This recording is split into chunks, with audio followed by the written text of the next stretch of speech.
Hey everybody, it's your buddy Beard Grizzly. I asked a question the other day on my community's post page, Twitter, and Discord. A simple question that blew up into something much more than I thought it would. First off, I thank you guys for your response to this, and thank you for humoring me. I've kind of dreaded talking about Osiris. I don't necessarily know why, but what implications have been made about him, how his legend has turned into something more than what it is that's written, how everything surrounding him seems to just have blown up within the lore community. He seems like kind of that topic that's a little tough to talk about at times. Today, I want to ask that simple question again, but also go a bit further. The question is, why do you care about Osiris? It's not a simple or easy answer, I think, with all the possibilities that surround him, but if you do look at the man himself, why do you care about him? Do you care for what he stands for, or do you care for what he represents? Do you care for what he links to, or care about how he shaped those links? These are just some of the tips of the questions and answers I've seen so far from the feedback you guys have given. First off, let's check into a few myths surrounding Osiris. Was he a sun singer? Can he freely travel the Vex network? What do his disciples stand for? Did the speaker teach him anything? What happened to Saint 14? Why does Toland call out to him from the Hive tithing network? There's obviously a bunch of questions, but let's focus on a few. The first is the idea of Osiris being a sun singer.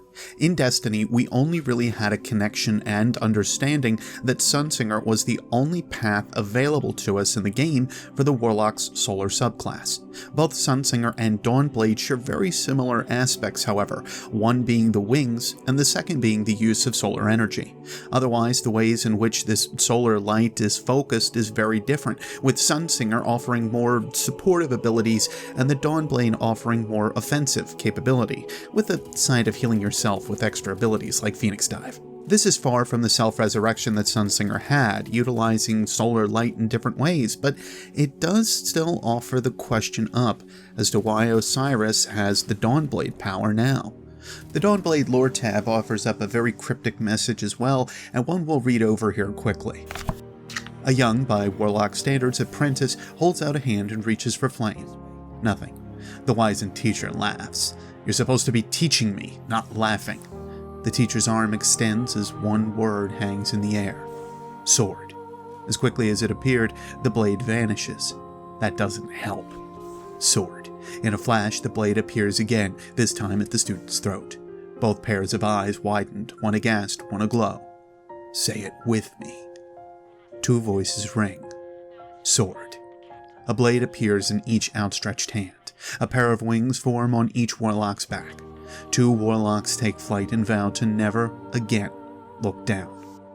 In many cases, the manifested weapons that appear from the Dawnblade, Sunbreaker, Arcstrider, and perhaps even Gunslinger are older, very accepted forms of combat amongst Guardians, or at least so we're kinda led to believe with the way that Bungie seems to be tailoring things. Saladin can summon his Axe of Fire, after all, and the question for me has always been if this ability was a commonplace one in the Iron Lord ranks, or one that he fashioned on his own. This question holds true of all of the subclasses we have, where the power they grant is based on what, exactly? Why or how do they manifest in the manner that they do? Additionally, I wonder if one of these two, either student or teacher, was in fact Osiris, but there's not much else to back that up. Sunsinger itself is also not retconned out of Destiny 2, even though that is a commonplace belief. It is spoken of within the Stormcaller lore tab to still show the significance of the subclass. Whether we can still manifest the Sunsinger after the loss of our light originally is, of course, up for debate, but Sunsinger is still there and it is still mentioned. What I hope this displays is the misinformation and relative assumption that is made when dealing with Osiris, and possibly with quite a few other things within the Destiny universe, not just him. For instance, we have more knowledge on Toland being a Sunsinger than we do of Osiris being one. I have left searing footprints on the dark side of the moon. I have stood on the spires of Mercury, chilled by the solar wind. I've stretched my wings, and I have flown. That is what is possible when you understand the Sun's Song. Toland's Journal. Sun's Song being the key words here to me to indicate he understood the Sunsinger, not something else, like Dawnblade. I understand this feeling that Osiris was his sun singer springs from the Queen 2 grimoire card, however, and just to read that passage quickly, "Your Grace," said the man before her at the foot of the stairs. His voice was soft but strong. When he spoke, the hunter started to turn her head toward him, then flinched as if something had shone a bright light into her eyes. Here, too, we don't know if this person is Osiris or not, but it can be heavily debated to be Osiris.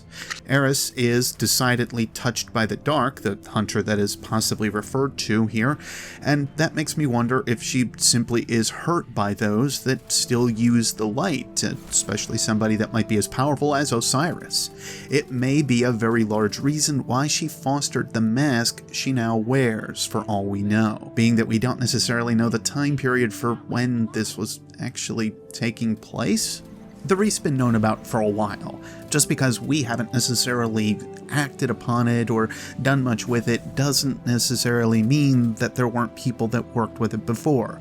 See Cade, for instance, as being one possibility. To also quickly touch base on the trials of Osiris, I'm almost sure that the disciples of Osiris that we know of, Brother Vance being the figurehead we knew in the Reef, weren't under any kind of orders from Osiris himself, but instead just held the trials in his honor, and in order to see who might be up to the challenge of fighting the Vex or any other larger force later on, should he ever return. Vigilance Wing is where I kinda get this from. What you hold was once a beacon. We came out of the shadows seeking those willing to join our search. We staged the trials in his name. It was once a reward for the chosen few, the ones who persevered when all seemed lost. Again, it's reading pretty heavily into things and simple conjecture. Nothing 100% proves it, but the phrase, "we staged the trials in his name," certainly makes me think it was more of an in honor of thing, more than a ordered to do so sort of thing. Anyway, I wanted to display the importance of the questions that surround Osiris, but also to show how open he is in terms of actual lore and connections within. The other questions I will leave to you guys to answer as it passes back to the original question. Some of them, I hope, however, will be answered with Curse of Osiris not far around the corner. But like I said, let's get to what you guys think about Osiris with the original question. Why do you care about Osiris? First off, I do have to just state, you guys ended up giving me over 200 responses to this, and it was definitely a lot to kind of muddle through and look over. I just had to choose a few, and it was definitely tough for me to do. A lot of them were very well thought out, and I definitely do appreciate all of you guys kind of putting your input in there.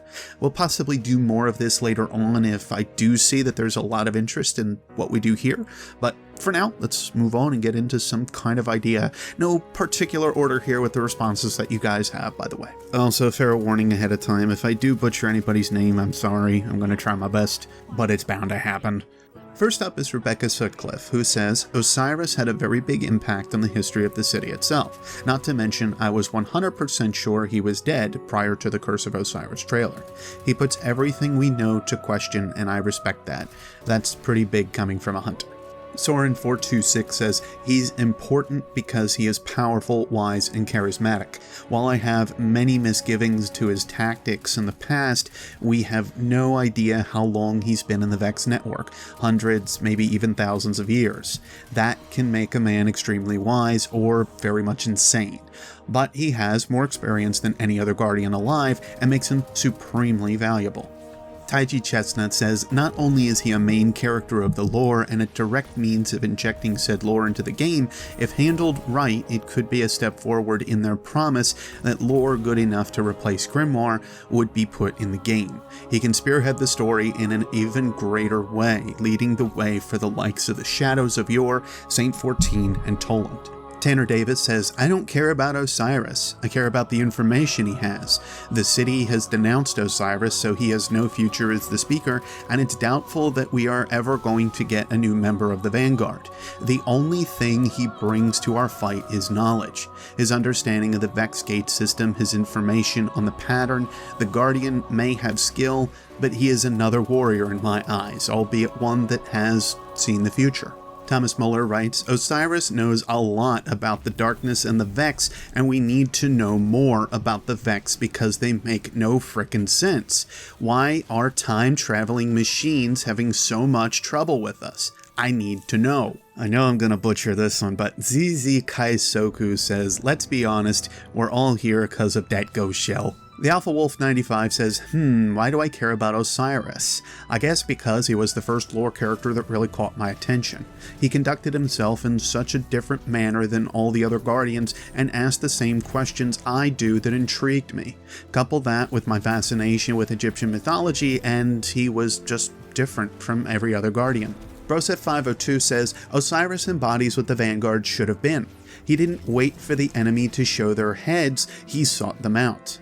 He's single-handedly done more recon and contributed more to the Destiny plotline than any other character, and he hasn't even been formally introduced yet. Seaman971 Unknown says, for me, it's not so much about who Osiris is, but more like how he represents a Guardian who has reached his full potential. Colin Liu says, Osiris embodies my own thought process as a Destiny player. All the questions that I want answered personified as a warlock who has gone to seek them out. David Lassiter says, namely because he is intrinsically bound to my favorite character, Saint 14. Otherwise, he's just another warlock that has strayed away from the light in its teachings. And Imiko replies, stated it on Twitter, but I believe if anyone knows of what became of Saint 14, it has to be Osiris, and I need to know what happened to Saint 14. Jared Lilly says, he is the end-all be-all character of Destiny. I have a feeling that we owe our success to him being able to traverse the Vex network. If he is able to time travel, then he may have decided events before they happened. He is also such a huge part of the lore, and he seems to be almost everywhere. I have a feeling that he helped decide the future. CJ Gonzalez asks, his trials. I feel like no one has really gone in depth in Trials of Osiris. What was the purpose of it? What did we win from it? Maybe it's just me, but I've never seen a Trials of Osiris lore video. Maybe I haven't searched hard enough. Maybe it got deleted from existence by the Vex. And Lana Wren replies, in fairness, we don't know much about the character himself. We know what he's done, what he's responsible for, the implications of his return, but we don't know who he is. June Snow over on Twitter replies, because he's the strongest Guardian, which is confirmed Warlock Master Race, and has integrated the strongest enemy, besides the darkness, power into himself, can time travel, and is said to be the real speaker. Just look at his ghost. She's sexy. He's Qui-Gon. And again, guys, I thank you so much for your responses to this. I have a few other big names that also ended up giving me replies, and I wanted to give them a little bit of a special mention. First up on my list of notables is Log Power Slave, and he says, because he wears badass chicken suit and has the potential to make warlocks remotely cool.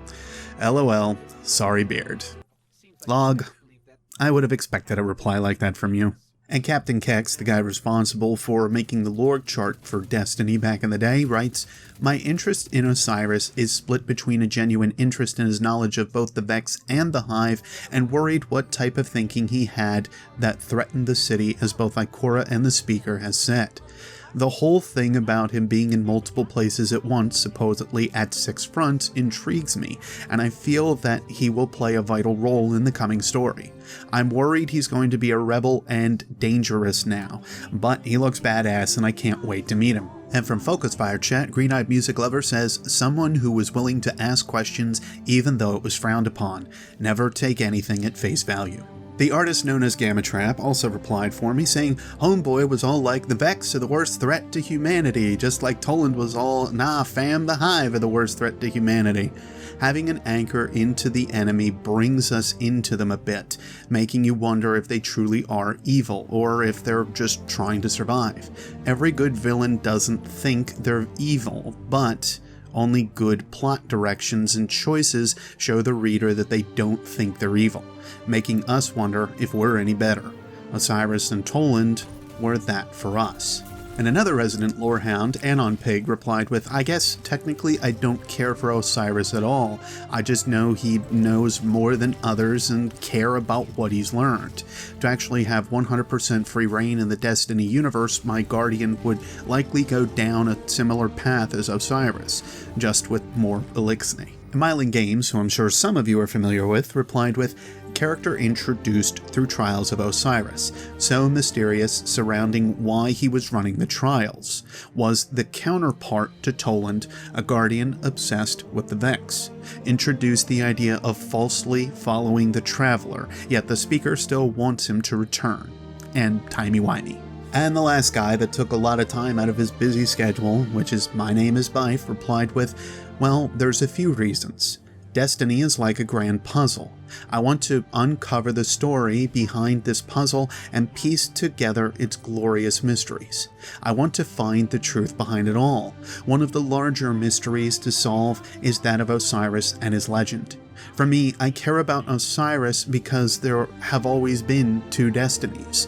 One that we play, filled with contemptuous strikes, irritable sessions with the cryptarchs, and a world that would surprise us only every once in a blue moon. Then there's the destiny I read about, the one filled with gods and kings, the one filled with dragons and extra-dimensional beings, a world that delighted, terrified, and enchanted me, a world that drew me in. Osiris is one of the biggest parts of that wonder. I want there to be only one destiny people talk about, and I want that to be the one I fell in love with. Again, I thank you all for your submissions, and I thank you all for taking the time to talk with me about this stuff. Many of you had very similar thoughts, so I had to pick out some of the ones that touched on all points. Trust me, I read through all of your comments and ideas on why Osiris matters to you and what he means to you. But now it's my turn. Why do I care about Osiris? Well, I have to mirror a bit of what some of you have already said. Osiris isn't about what he stands for, he's about what he links to. He connects to many, many pieces of destiny as being the piece that links it almost all together. He is the last of what I consider the old guard in the city, and what makes him unique compared to those of Pahanin, Weining, Ariana III, and many others is, well, he's still alive, or at least one part of him is. Being able to ask him questions and figure out the past, tie up the loose ends that exist with Toland, Ulantan, the Speaker, Saint 14, hopefully some of these characters at least, the list could go on. He stands as a connection. He stands as that picture at the center of all the strings, which at current is what we have as the main focal point of this large world of lore, whether we believe that or not. To this end, I'm both worried and excited to see what happens with him in Curse of Osiris, worried to see how Bungie will use him, and excited to see how these tales possibly close. But that's my main thing. I'm more excited for what surrounds him than I am for what or who he actually is. Bungie already showed us he's not as golden and radiant as we thought he was. He's also a Dawnblade, not a Sunsinger. He's also Horus, not Osiris. Okay, I had to get that dig in there again somewhere. But as Bife had said, Osiris is the major piece of a puzzle that is missing amongst tiny pieces, seemingly the last big part of the centerpiece you have after you get all the corners together. As we go through our day-to-day, there are those of us that grind at Strikes and Crucible, and others of us that grind at the story, Grimoire, and Adventures. We, as a community, embody what Osiris was and is, from the little that we know of him. Let's hope the legend stands to rekindle the wonder, not with solar light, but with thoughts and intrigue. I know it's what I'm looking for and hopeful of the most. In either event, that's all from me for now. Again, I thank you guys for participating in this little thought process, whether you expected to be here or not. As always, the conversation doesn't stop here. If you have further thoughts on Osiris and what he means to you or why you care for him, tell me down below. Like I said, I may not reply to everything anymore due to my lack of time on my end, but I try my best to read everything you guys send me at the very least. Otherwise, you know the buttons and things to press to hear more from me and tell me what you thought of this little video. I'll see you next Spacetime Guardians. Take care.